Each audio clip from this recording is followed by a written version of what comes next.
Goeiemôre geliefdes, baie welkom by vanoggend se boodskap. My naam is Quintus Skols, die leraar van NG Oudtshoorn Park. Wat 'n voorreg is dit om saam met julle te wees vanoggend.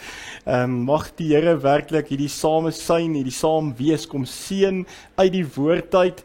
En mag ons ook net weet, laat hy aan die woord kom. Welkom aan al die Heartbeat FM luisteraars, almal wat luister op die radio, waar jy ook al beweeg in jou voertuig, langs die kus dalk af. Mag dit so wees dat die Here ook daar waar jy is, jou ontmoet, ook NG Park se YouTube kanaal, die Facebook kykers, TV, net daar waar jy is, vriende, wees gegroet in die naam van die opgestane Jesus. Ek verklaar vanoggend Jesus as my verlosser en saligmaker. Mag hy vanoggend in die woord ook elke keer aan die woord kom deur die Heilige Gees as prediker en naprediker. Ons tema vanoggend is, wie ore het, moet luister. Wie ore het, moet luister. En ons gaan saam lees uit Matteus, hoofstuk 13. Dit gaan omtrent eintlik wees van vers 1 tot 9, en dan weer van vers 18 tot so vers 23. Mag die Here aan die woord kom vanoggend. Voordat ons nou saam lees, kom ons bid saam. Net daar waar jy is, bid saam en vra dat die Here hierdie woord sal oopbreek, dat ons met wysheid sal praat oor die woord van die Here. Heilig en heilig is U naam, Here God, as ons U aanroep vanoggend met 'n absolute afhanklikheid, 'n nederigheid, 'n nietigheid, kom ek as stofmens, Here, en ek slaan op my eie bors. Ek vra, Here, dat U die woord nou sal oopbreek. Ons bid vir wysheid, en ons bid, Here, dat U werklik hierdie woord sal oopbreek vir elke luisteraar en kyker, en dat ons weer Matteus 13 opnuut sal hoor wat U in hierdie gelykenis vir ons wil sê in 2025. Ja, Here, wie ore het, moet luister, en dit is vanoggend se prediking tema. Mag U Heilige Gees nou die prediker wees en ook die naprediker. Ek bid vir almal in Jesus naam. Amen. Geliefdes, kom ons lees eers saam uit die woord van die Here, en dan gaan ons na die teks kyk en wat die teks vir ons prakties sê in 2025. Dieselfde dag het Jesus van die huis af gegaan en by die see gaan sit. 'n Groot menigte het so om hom saamgedrom, dat hy in 'n skei geklim en daarin gaan sit het. Met die mense het almal op die strand bly staan. Maar die mense het almal op die strand bly staan, en hy het hulle baie dinge in gelykenisse vertel, en onder andere gesê, nou is ons by vers 3, 'n saaier het eendag gaan saai, met die saai het 'n deel van die saad op die pad geval, en die voëls het gekom en dit opgepik. 'n Ander deel daarvan het op klipbanke geval, waar daar nie baie grond was nie, en dit het gou opgekom, omdat die grond nie diep was nie. Maar toe die son warm word, is dit verskroei, en omdat dit nie wortel geskiet het nie, het dit verdroog. 'n Ander deel het tussen die onkruid geval, en die onkruid het opgekom en dit laat verstik. Die ander saad het in goeie grond geval en 'n oes gelewer. Party 100voudig, ander 60voudig, ander 30voudig. Wie ore het, moet luister.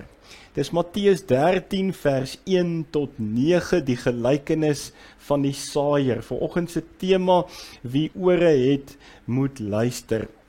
Johannes Calvin wil ek mee begin vanoggend wat die volgende woorde sê. En hy sê, since no man is excluded from calling upon God, the gate of salvation is open to all. There is nothing else to hinder us from entering but our own unbelief. But our own unbelief. Luister gou vriende, hierdie gelykenis, die parabole, word vertel vir ons, dat ons kan hoor, wat is die woord van God, dat dit op goeie grond sal val, en dat ons sal vrug dra. Enige saaier se hoop is, dat die saad 'n groot oes sal oplewer. Maar hier's nou 4 definitiewe punte, waarna ons vanoggend moet kyk in hierdie gelykenis van die saaier. Hier's 'n paar rolspelers wat ons moet hoor. hier's 'n saaier, hier's 'n pad, hier's voëls, hier's 'n klipbank wat ons hoor, daar's veld met 'n onkruid en dan is daar die vrugbare grond. Nou kom ons sê gou vir mekaar, wat beteken hierdie gelykenis? In die eerste plek is die saad die woord van God, en Jesus is hier besig om die saaier te wees van die woord van God, en hy bring die evangelie vir die mense, en dit moet oral oor verkondig word, in die hele Israel tot aan die uithoeke van die wêreld. Die saaier is in die eerste plek Jesus. Maar luister mooi, daarna enige een wat die woord van Jesus ook verkondig en wat die evangelie gaan bring vir mense, oral oor, in 2025, oral in die wêreld, daar waar ek en jy die evangelie, die woord gaan deel vir mense, is ons ook besig om die saaier te wees. Wat saai ons? Ons saai die woord van hoop, die evangelie van Jesus Christus, hy wat gekruisig is, wat opgestaan het, wat die sonde en die dood oorwin het, en vir ons die ewige lewe moontlik maak. Ja, ons moet dit gaan verkondig vir almal, oral oor daar waar ons kom. Maar vanoggend praat ons oor, watter tipe grond is ek en jy? En dan moet ons introspeksie ook gaan doen. En dan gaan ons ook hoor, dat ek en jy die saaier word, dat ons ook die saad moet gaan saai, daar waar ons gaan, so die verskillende plekke waar die saad opgeval het, dit is waar ons nou gaan kyk, maar dan gaan ons ook hoor, waar is ek in my lewe, hoe lyk my hart vanoggend, hoe ontvanklik is ek vir die woord, en leef ek die woord uit, en dan gaan ons hoor, ek en jy word ook die saaier wat die saad moet gaan saai. So kom ons staan weer 'n oomblik stil by Matteus, hoofstuk 13 vers 1 tot 9. Nou kom ons luister hier. Dieselfde dag het Jesus van die huis af gegaan en by die see gaan sit. Groot menigte mense het so om hom saamgedrom dat hy in 'n skei geklim en daarin gaan sit het. Maar die mense het almal op die strand bly staan. En hy het hulle baie dinge in gelykenisse vertel en onder andere gesê. Matteus wil vir ons hierdie gedeelte sê om te sê, Jesus het 'n lang dag gehad, hy was met bediening besig, en hierdie mense het die hele tyd so agter hom aangegaan. Hoekom? Hulle het hom as die wonderwerker gesien, die een wat hierdie wonderwerke doen, en hulle het hom 10-10-1 vir die verkeerde redes ook gevolg. En dan vertel hy gelykenisse, parabole is die Griekse woord. Nou ons sien in Johannes word daar eerder van beeldspraak gebruik gemaak. Die Griekse woord is paroimia. Die paroimia. So kom 'n voorbeeld is byvoorbeeld Johannes 10 vers 11. Die goeie herder lê sy lewe af vir sy skape. Dis beeldspraak. Maar kom ons sê gou vir mekaar, het dit gebeur, het die goeie herder sy lewe afgelê? Ja, hy het. So hierdie beeldspraak is ook die waarheid, en dis wat ons paroimia noem.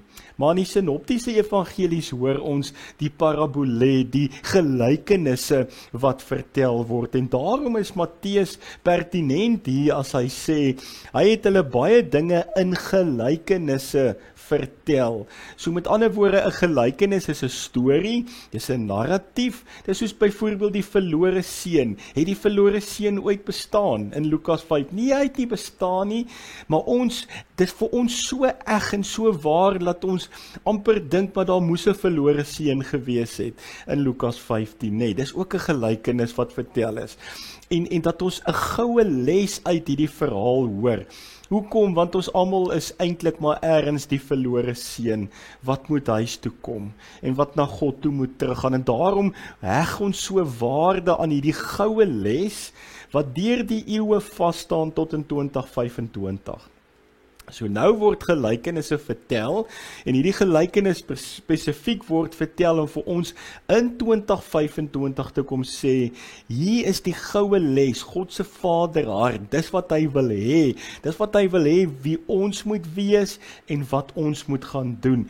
En dan kom ons by vers 3, wat daar staan, 'n saaier het eendag gaan saai. Nou ek werk hier met die Griekse Bybel, dis hoekom ek so in rukke en stote nou gelees het, maar ek wil juist dit vir ons verklaar vanoggend, want dit is baie belangrik.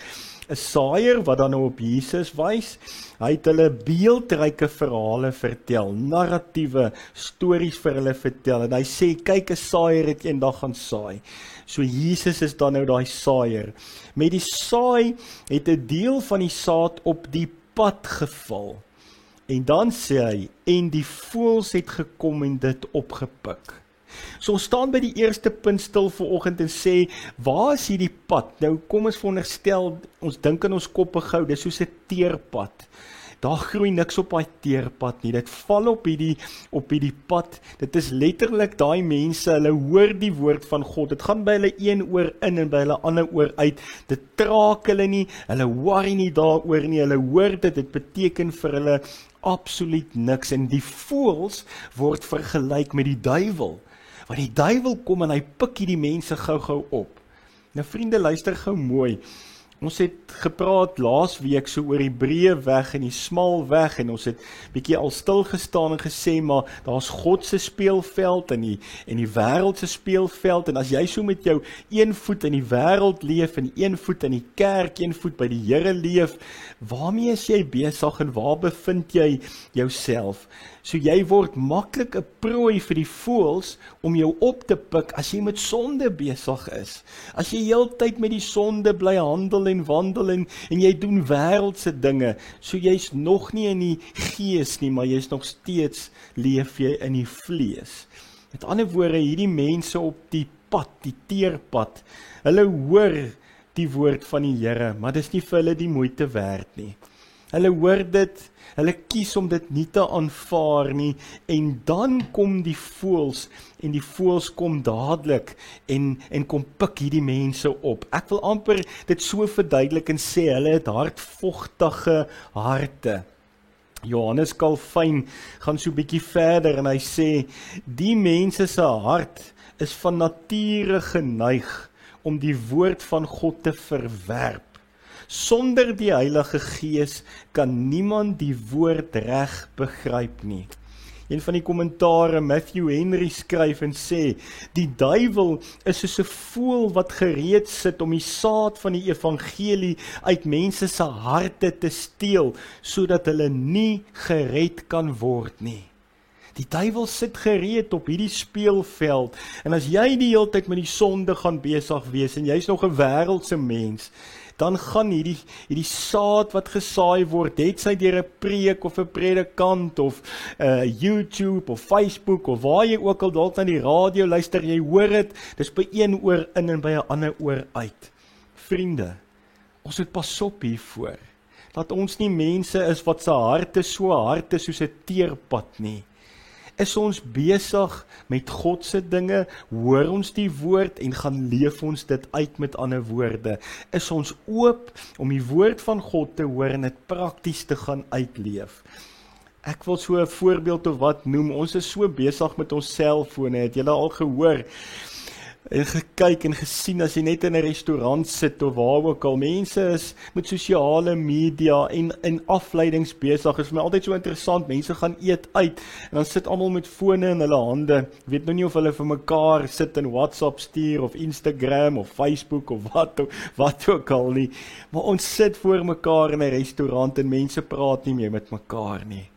Ons moet pas op hiervoor, dat die wêreldse dinge verhoudinge kom aanval, dat ons nie meer by mekaar se harte uitkom nie, dat ons nie meer hoor wat die woord van God vir ons kom sê nie, dat ons dit nie gaan uitleef nie.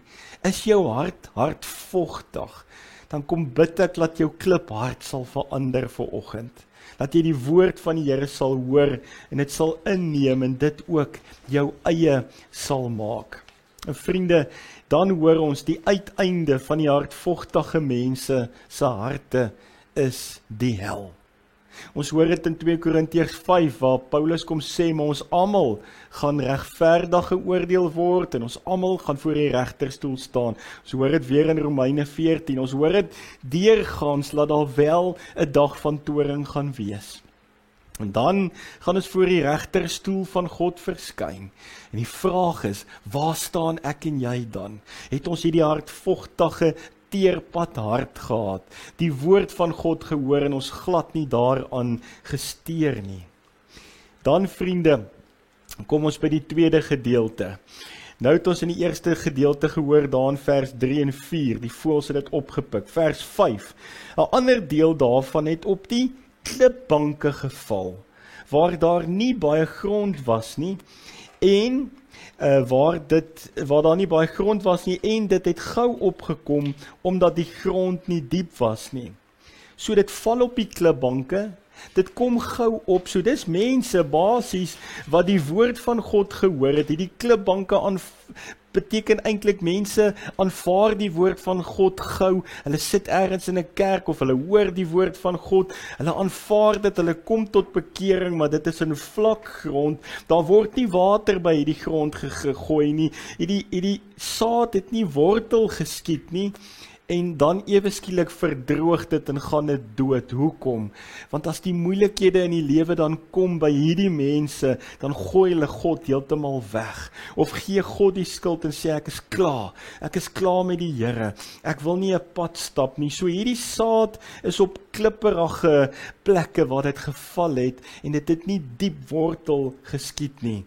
Ek wil amper sê, en ek wil die gewaagde woord gebruik, dit is die oppervlakkige gelowige.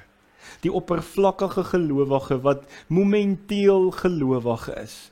Hy het hierdie woord gehoor, ergens tot bekering gekom, vandag nog tot bekering, 2 dae later weer terug na die ou lewe toe. Weer in die sonde, so jy hoor die woord van God, jy kom tot bekering en net 'n paar dae, weke later is jy weer terug by jou ou mens dinge, en doen jy weer die ou mens dinge, daai sondige ou Adam dinge. En dan hoor ons sê hierdie vers, maar toe die son warm word, is dit verskroei, en omdat dit nie wortel geskiet het nie, het dit verdroog.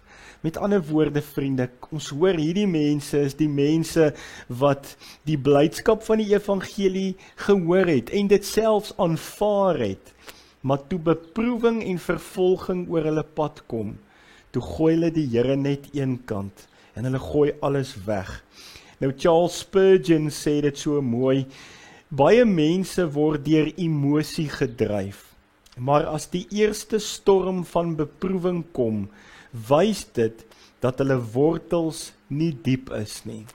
Wys dit dat hulle wortels nie diep is nie.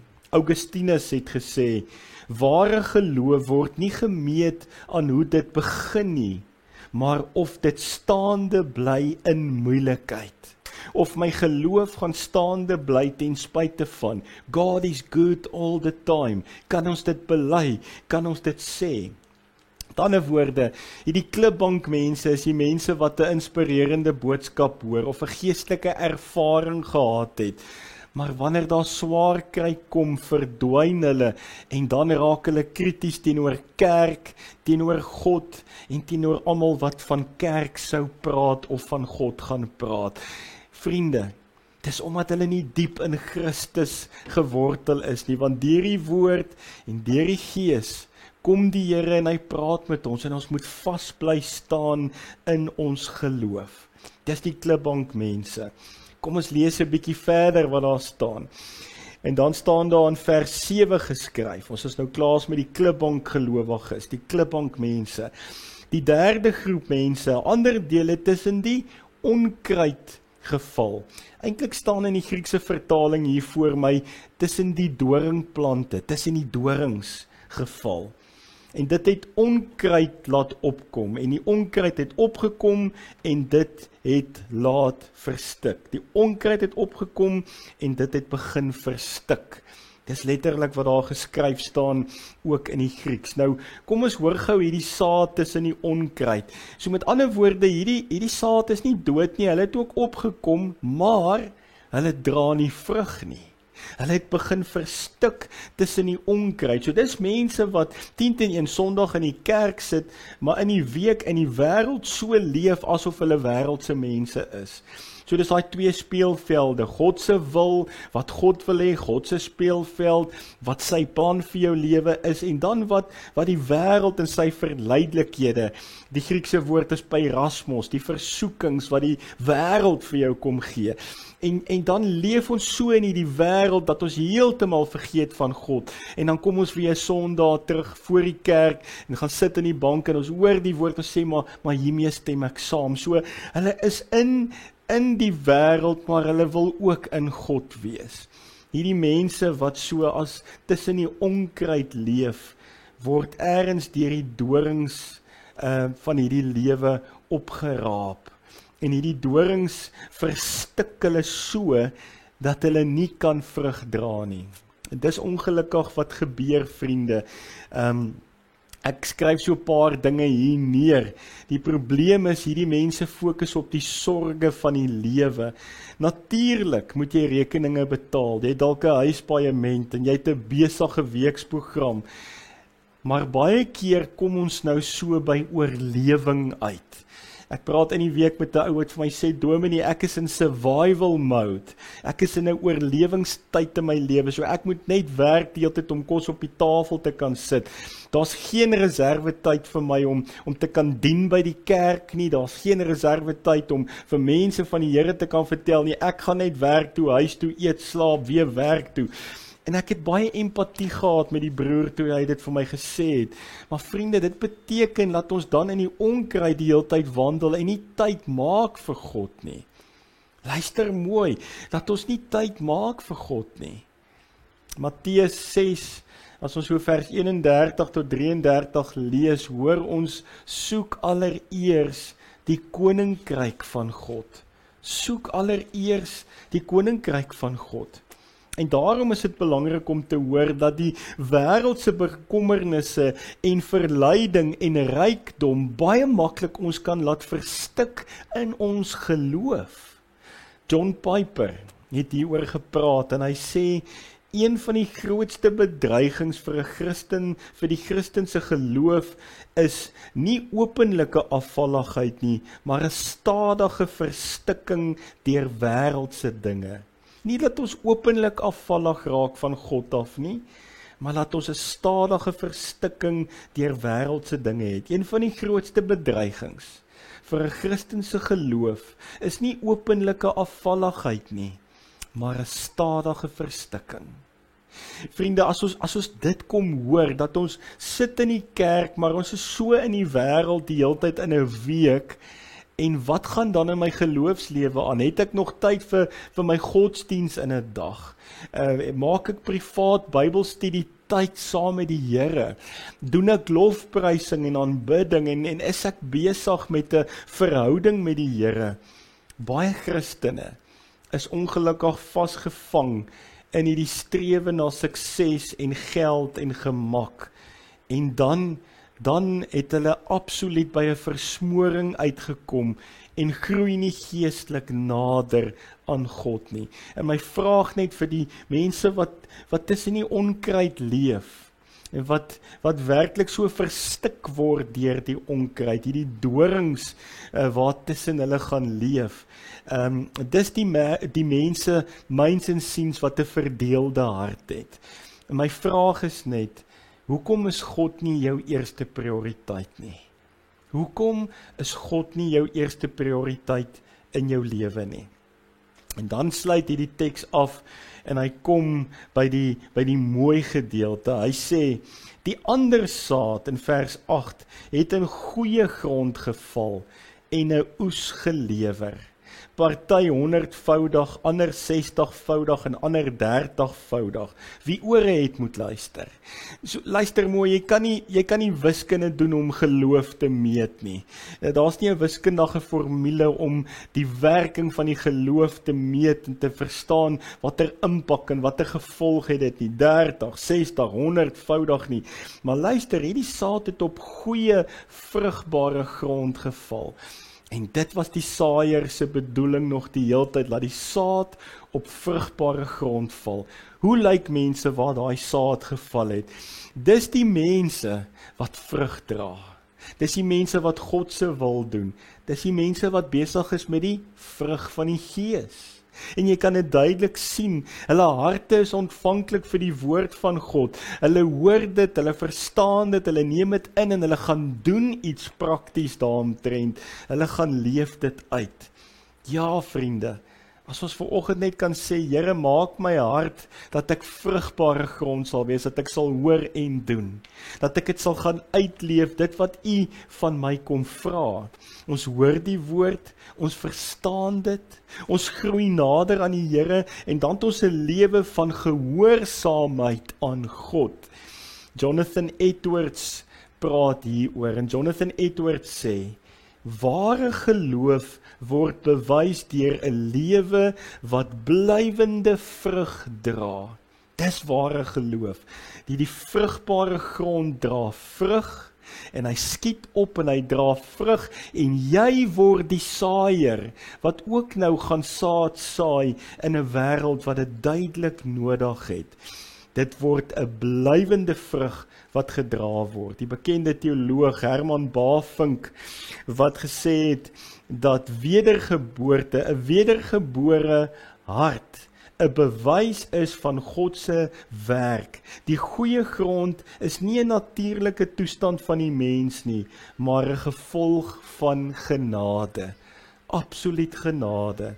'n Wedergebore hart is 'n bewys van God se werk.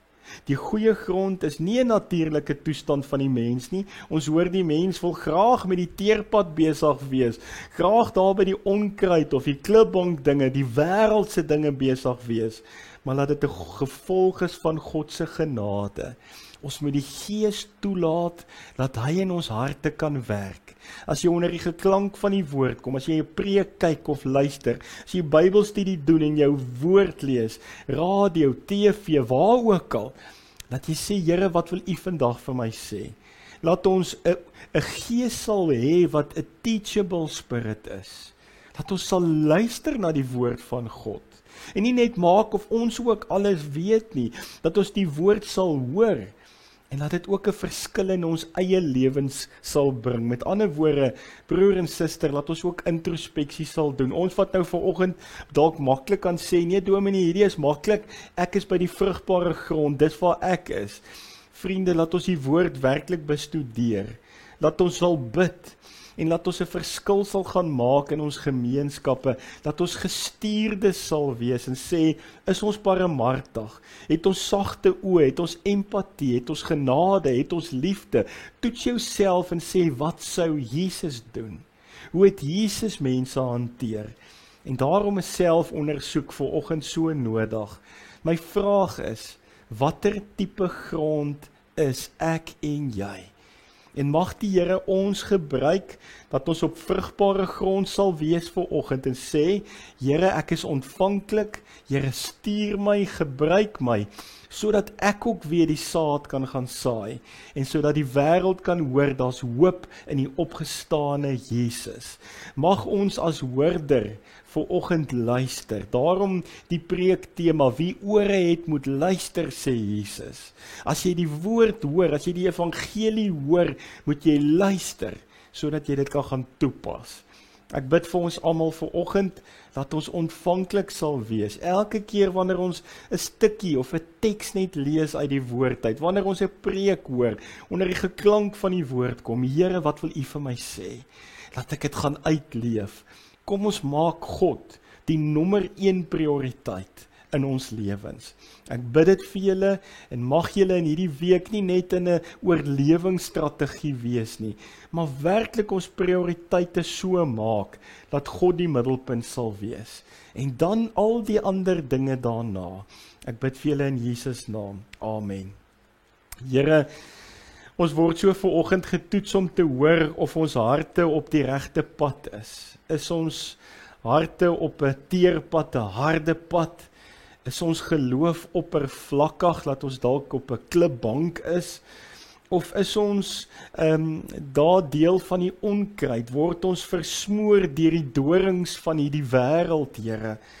En dan is dit my gebed, Vader, dat ons harte ontvanklik sal wees, dat ons die goeie grond sal wees wat vrug sal dra. Here, help ons om goeie grond te wees, sodat U woord in ons harte sal groei. En Here, dis so my gebed vir oggend, dat U werklik elke luisteraar sal aanraak. Wie ore het vir oggend moet luister. Here, ek bely ook vir oggend, dat ons U nodig het, dat ons nie sonder U kan nie. Heilige Gees, ons gaan nie op ons eie kan nie, en daarom vra ons dat U ons beheers deur die Gees, dat U ons gedrag sal bepaal, en Here, help ons dat ons goeie en vrugbare grond sal wees, laat U woord sal wortel skiet in ons harte, sodat ons kan uitgaan en die saaier kan wees wat die goeie saad saai, en dat die mense daar buite, Here, tot geloof in U kom. Mag dit so wees, Here, dat ons nou uitgaan en dinge gaan sê en dink en doen wat vir U goed en aanneemlik en reg is. Here, ek bid ook dat U goddelike doel sal bereik word met hierdie boodskap vanoggend en laat al die hoorders geluister het. Wie ore het vanoggend moet luister. Daar's hoop in die opgestane Jesus. Hy het vir jou kom sterf aan die kruis. Hy het vir al jou sonde gesterf, liewe boetie en sussie. Hy ken jou op jou naam. Jy is syne. Kom bely jou sonde vanoggend en stap in die pad wat God wil hê jy moet stap. Die enigste weg, God se weg. Here, ek loof U vanoggend vir hierdie geleentheid en mag U ook nou die naprediker wees in Jesus naam. Amen. Geliefdes, baie dankie dat julle ingeskakel het. Goedheid en guns vir julle. Ons kuier weer saam.